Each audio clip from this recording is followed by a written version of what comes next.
We live in a world that moves fast. A world where being the loudest voice in the room is often mistaken for leadership, and where speaking first is seen as being confident, bold, assertive. We're encouraged to share, post, comment, and broadcast our every thought. Somewhere along the way, we started believing that silence is a void that must be filled. That if we're not talking, we're not contributing. That if we're not sharing, we're not being seen. But here's the truth. Silence, real silence, is not emptiness. It's not absence. It's not weakness. It's power. It's restraint. And restraint is the form of wisdom. We often think of strength in visible terms. Muscle, volume, presence. But the strongest people I've ever met are rarely the loudest. They're the ones who have learned the discipline to pause, to think, to listen, to absorb. They're not absent from the conversation. They're deeply present. But they choose when to speak, and more importantly, when not to. There is an incredible power in resisting the urge to react. Think about the last time someone said something that irritated you, challenged your beliefs, or hurt your feelings. That instinct you had to snap back, to correct, to defend, we've all felt it. It's a very human response. But what separates the wise from the impulsive is the moment between stimulus and response. That moment, that space is where strength lives. Silence gives you space to process, not just react. And in that space, you're not just more composed, you're more human. I once sat across the table from a leader I greatly admire. We were discussing a difficult situation involving one of his team members. Emotions were high, the stakes were real, and people wanted answers. Everyone was talking. The room was noisy with opinion. But he sat still. He didn't interrupt. He didn't rush. He just listened. When he finally spoke, and it was after a long pause, the room fell silent. Not because he raised his voice, but because his presence was grounded. His words had weight. He had taken the time to understand, to feel, and then to respond. That kind of leadership, it doesn't come from domination, it comes from discipline. But let's not confuse silence with suppression. This isn't about bottling everything up or pretending your emotions don't matter. It's about recognizing that not every thought is ready to be shared, that not every feeling needs to be validated externally. Some things deserve to be felt fully and privately. When we rush to express everything immediately, we often rob ourselves of the opportunity to understand what we're really feeling. We vent instead of reflect. We react instead of respond. We need to relearn the art of processing before speaking, not because silence is always better, but because it's often wiser. When we give ourselves permission to hold back, we're not hiding, we're choosing the right time, the right words, the right audience. That is strength. We also need to recognize that being silent does not make us passive. There is a difference between being silent and being silenced. One is a choice, the other is oppression. What we're talking about here is voluntary silence, the kind that comes from self-awareness and emotional intelligence, the kind that says, I know what I want to say, but I also know the impact it could have. The kind that says, I understand that speaking right now may serve me, but may not serve us. Imagine how our relationships would change if more of us practiced this. If we paused before speaking in anger, if we listened a little longer before offering advice, if we allowed space in our conversations for people to think and feel without immediately needing to fill the gap. Silence creates room for depth, and in that room, empathy grows. In leadership, silence is often misunderstood as indecision or weakness. But the best leaders know that silence can be a strategy. When we listen without interrupting, we send a signal. You matter. I'm not just waiting for my turn to talk. When we refrain from sharing every opinion, we give others the space to share theirs. And when we hold our words until they are fully formed, we speak with more clarity, more conviction, and more influence. This isn't easy. Silence takes practice. It takes confidence to not always need to be heard. It takes humility to realize that you don't always have the answer and that sometimes someone else needs the space more than you do. It takes patience to allow a moment to pass without grabbing it. And it takes courage to say, not now. But when you do, when you learn to hold your tongue, not out of fear, but out of strength, something shifts. You begin to feel less reactive and more centered. You stop needing to prove yourself in every conversation. And people begin to notice. They start to lean in when you speak, not because you're always talking, but because when you do, it matters. We are constantly told to find our voice, and that's good advice. But just as important is knowing when to withhold that voice, not forever, not always, just long enough to be intentional. Long enough to make sure your words are not just a reaction, but a reflection of who you truly are. So yes, speak when it matters, but also honor the moments when silence serves better. Because in those moments, in those pauses, lies the kind of strength that doesn't need to shout to be heard. The kind of strength that leads not from the front, but from within. We've created a culture where sharing has become synonymous with connection. We're told to put ourselves out there, to be open, to be real. The message is everywhere. Vulnerability is strength, authenticity is power, and visibility is value. And there's truth in that. But there's another truth, one we don't talk about enough. Not everything needs to be shared. There is a difference between being authentic and being exposed, between being open and being unfiltered. Somewhere along the way, we blurred the line between what is personal and what is public. We began to believe that if we're not constantly expressing ourselves on social media, in meetings and conversations, that we're somehow being dishonest. But the reality is, discretion is not deception. Some things are not meant for public consumption, not because they are shameful or wrong, but because they are sacred. And sacred things need space, not exposure. Think about how we treat our most precious possessions. We don't leave them out in the open for anyone to take or judge. We protect them, we safeguard them, we bring them out only when the moment calls for it. Why? Because value doesn't need to be proven through constant display. And the same is true for our thoughts, our stories, our emotions. Just because something is real doesn't mean it needs to be revealed. We often feel pressure to share everything we're going through, our struggles, our opinions, our daily highs and lows, as if putting it all out there is the only way to feel seen. But sometimes in our rush to be seen, we overlook the power of being still. Some of the most profound experiences we go through aren't ready to be spoken about. They're still forming and still teaching us something. Speaking too soon can interrupt that process. It's like digging up a seed before it's had time to take root. There's wisdom in waiting, in letting things grow quietly, unseen, until they are strong enough to face the light. I once sat with someone who had just come through an incredibly painful experience, the kind that changes you. And instead of telling the whole story, they simply said, "I'm not ready to talk about it." There was so much strength in that sentence. Not because they were hiding, but because they were honoring what they had gone through.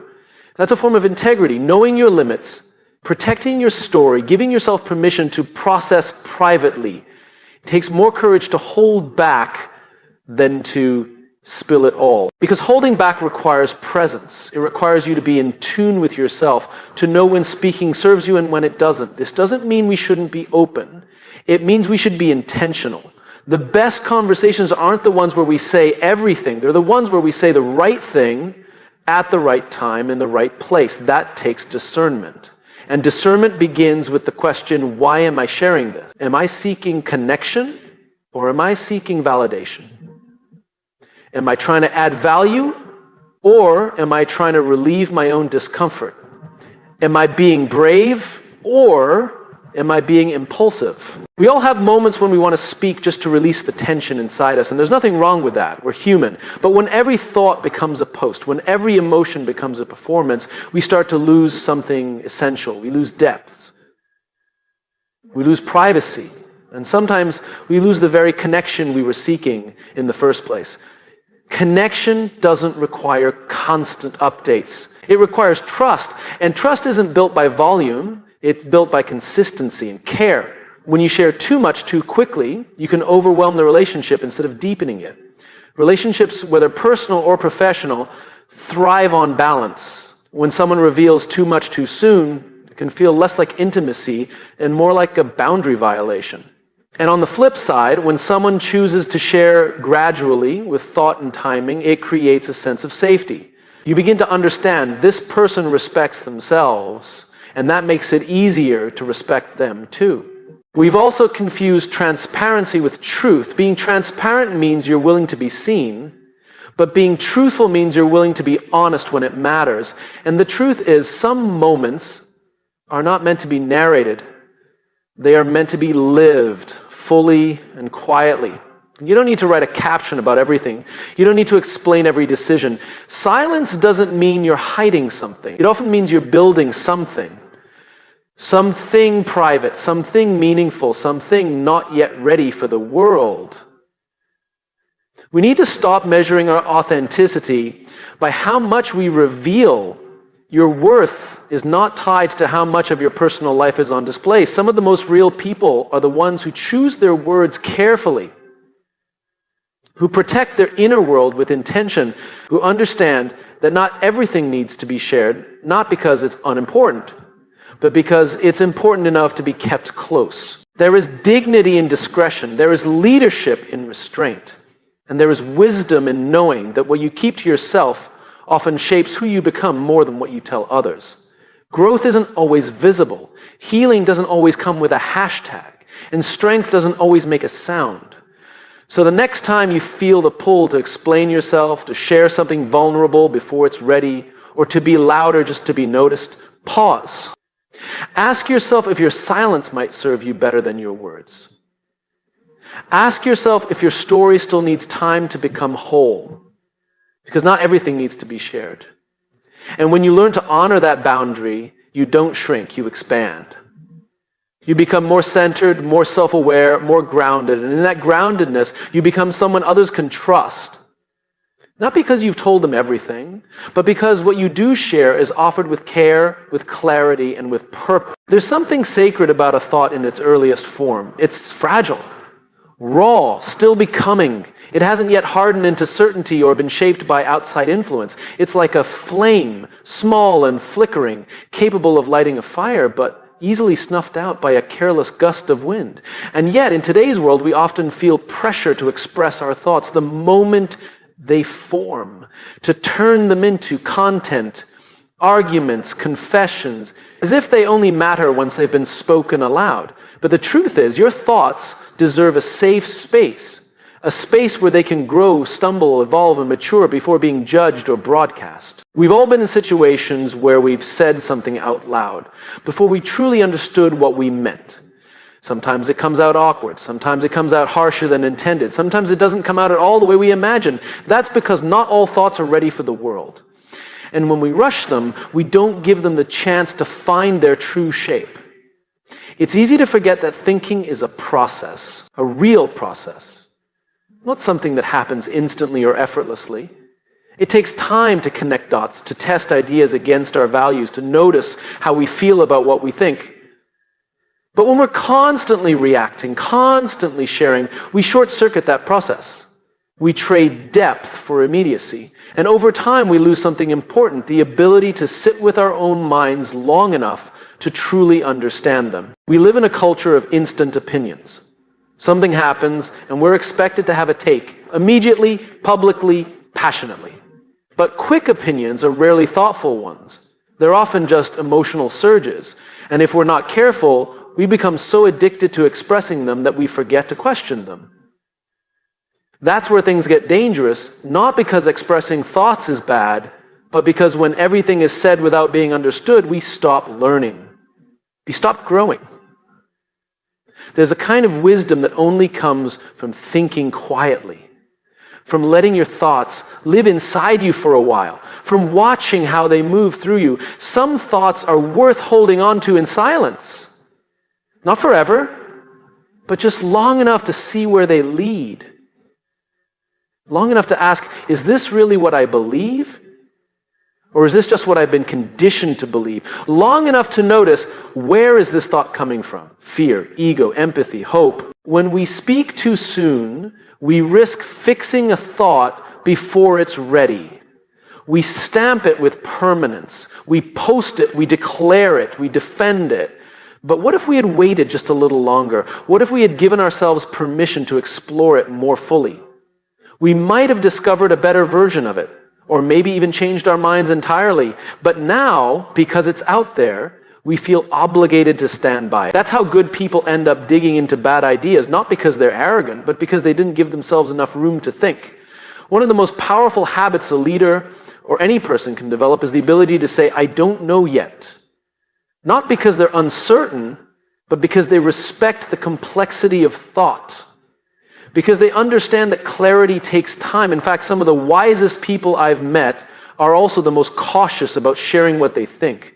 Not because they're secretive, but because they treat their mind like a workshop, not a stage. We need more of that. More people who are willing to think in private before speaking in public. More people who are curious enough to sit with their thoughts before unleashing them. More people who understand that silence isn't an absence of thought, it's a sign of someone taking their thoughts seriously. It's not just about protecting yourself, it's about respecting yourself. Because your thoughts, especially the tender ones, are part of who you are. And they deserve a safe space. A space without judgment, without performance, without pressure. Maybe that space is a journal. Maybe it's a long walk. Maybe it's a quiet moment before the world wakes up. Whatever it is, it's yours. And in that space, your thoughts get to breathe, they get to stumble, they get to become. And here's the beautiful part. When we give ourselves that space, we also create better spaces for others. Because when you treat your own thoughts with care, you're more likely to treat others' thoughts the same way. You stop expecting people to always be polished. You start listening for what's behind the words. You give people the grace to figure things out as they speak. That's how trust is built, not through perfection, but through patience. We often think that speaking is how we make things real. But thinking is where we begin to make things true. Before you ever say the words, the meaning is being shaped in silence. That space matters, that pause matters, that internal dialogue, the one no one else hears, is where the most honest part of us lives. It's not something to rush through, it's something to honor. So the next time you feel the urge to speak a thought just because it's loud in your head, pause. Ask yourself, is this thought ready to be shared, or does it still need time to teach me something? And if the answer is the latter, give it that time. Let it unfold. Let it wrestle with you. Let it challenge you.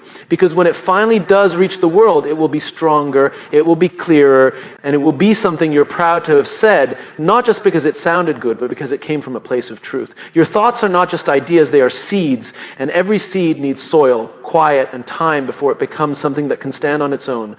Don't deprive your mind of that process. Give your thoughts the safe space they deserve, because from that space, the best of you will grow. Trust is one of those words we all use, but few of us pause to truly understand. We say things like, trust me, or you can count on me, as if trust is something that can be handed over with a promise. But real trust doesn't work that way. It's not given just because we ask for it. It's not earned through big, dramatic gestures. Trust is built slowly, quietly, over time. It's not about what you say, it's about what you consistently do. We live in a time where everything is about perception, where people share their best moments, their polished opinions, their curated selves. We've mistaken visibility for vulnerability and exposure for intimacy. But trust isn't built through declarations. It's built through alignment. When what you say matches what you do, when your words and your actions begin to echo each other again and again, until people start to believe that what they see is who you truly are. Sometimes, in our need to be accepted or understood, we overshare. We disclose too much, too quickly. We rush to tell our story in full, thinking that if people just knew everything about us, they'd feel closer to us. But the truth is, dumping information isn't the same as building connection. You can tell someone every detail of your life and still feel completely misunderstood. Because connection isn't created through volume, it's created through intention. And trust doesn't grow from how much you reveal, it grows from how much you live what you reveal. I've seen leaders who speak constantly about transparency, about culture, about values, and yet their teams don't trust them. Not because they're dishonest, but because their behavior doesn't back up their words. They say people first, but make decisions that put profits ahead of people. They say we're a family, but create environments where no one feels safe to speak. The disconnect isn't in the message, it's in the inconsistency. And trust cannot survive inconsistency. On the other hand, I've seen people of few words who inspire deep trust. Not because they're loud or charismatic, but because they're reliable. They do what they say they'll do. They show up, they listen, and they don't need to announce their trustworthiness. You just feel it. Because trust is a feeling. It's emotional. It's not something you declare.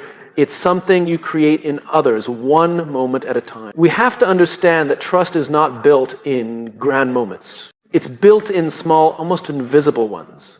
The text you send to check in on someone. The time you show up early just because you respect the other person's time. The way you keep a confidence even when there's no one watching. These are the building blocks. And over time, they form the foundation of a relationship where people feel safe, not because they've been told they're safe, but because they've experienced safety. People often think that to be trusted, they need to be impressive. But trust isn't about impressing people. It's about reassuring them. It's about being consistent, not extraordinary.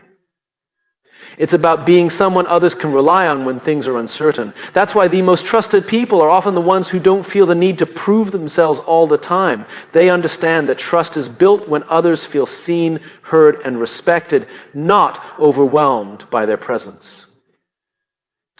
There's also something important to understand about timing. Trust grows slowly, but can be lost quickly. And when we overexpose ourselves, especially too early in a relationship, we can unintentionally create discomfort. Vulnerability is powerful, but only when it's rooted in relationship. If I barely know you and you tell me your deepest secrets, I might feel confused, even uneasy. But if we've built a foundation and you open up, I'll feel honored. That difference isn't about the content. It's about the content. Our trust is about timing. It's about knowing when someone is ready to receive a piece of you and when you are truly ready to share. We also need to be honest about our own relationship with trust. Are we asking for it without giving it? Are we expecting people to believe in us before we've shown them who we really are? And perhaps most importantly, are we trying to force trust instead of fostering it? Because when we try to rush trust through oversharing, over-explaining, or over-promising, we create pressure. And pressure rarely creates safety. It creates suspicion. Building trust also means accepting that you can't be everything to everyone.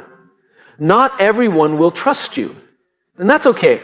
Trust is not universal, it's relational. It's something you build with one person at a time based on shared experiences, honest interactions, and emotional safety.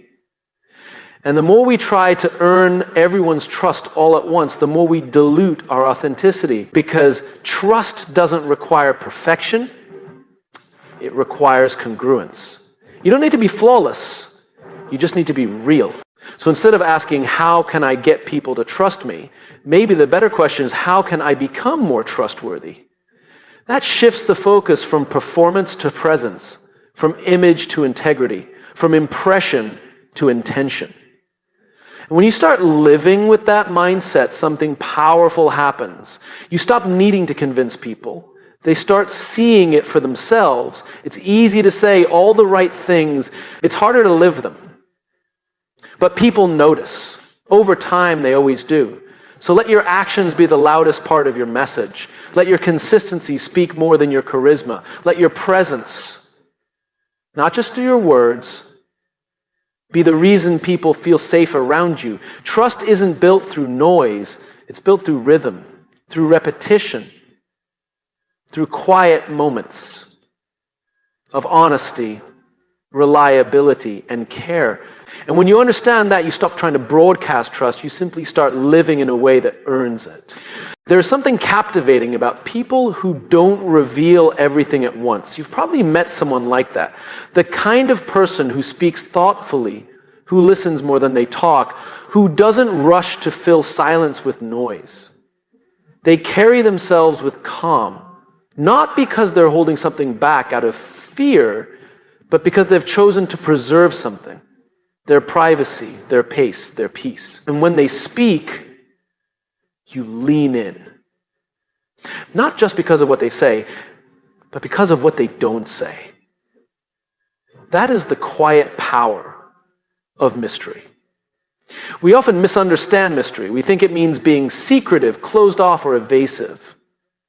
But real mystery isn't about hiding. It's about holding something sacred, something intentional, something not meant for everyone. It's about understanding that not all of who we are needs to be revealed to be understood. Sometimes what we choose not to share, because the very thing that gives weight to what we do share. We live in a time where the expectation is full disclosure. Share your story, tell the world your journey, be transparent, be vulnerable, be visible. And yes, there's beauty in openness, but there's also strength in restraint. Because when everything is on display, nothing feels special.